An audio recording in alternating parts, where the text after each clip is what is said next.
Hi friends, నమస్తే. నేను మీ Revathi. Welcome back to Revathi stocks channel.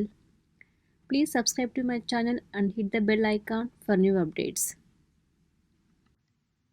ఈరోజు వీడియోలో వంకాయ బజ్జీ కర్రీ చాలా ఈజీగా 10 నిమిషాల్లో ఈ కర్రీని ప్రిపేర్ చేసుకోవచ్చు.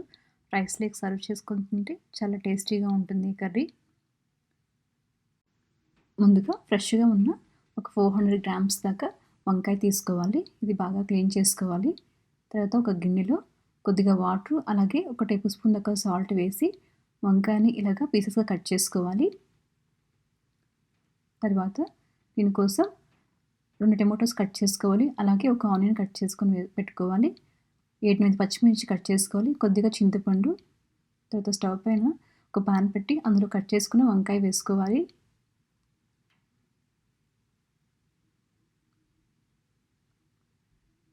కట్ చేసుకున్న టమాటో, ఆనియన్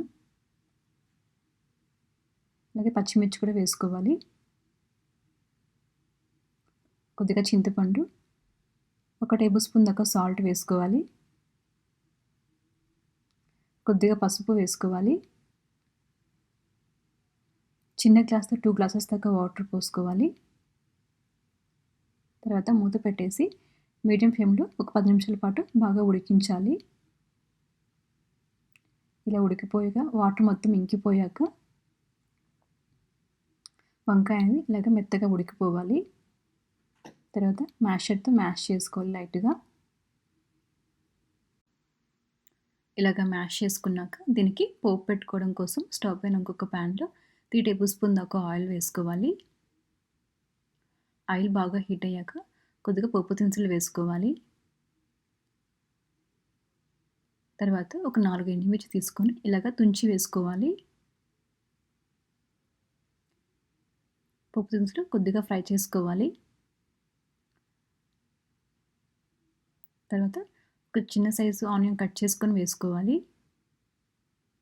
కొద్దిగా కరివేపాకు వేసి ఆనియన్స్ ఫ్రై చేసుకోవాలి. అలాగే 3 వెల్లుల్లిపాయలు దంచి వేసుకోవాలి. ఇది ఒక 2 నిమిషాల పాటు ఫ్రై చేసుకోవాలి.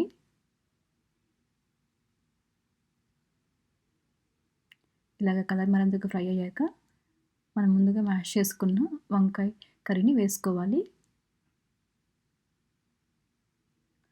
మొత్తం వేసాక ఆయిల్లో బాగా కలుపుకోవాలి. ఇది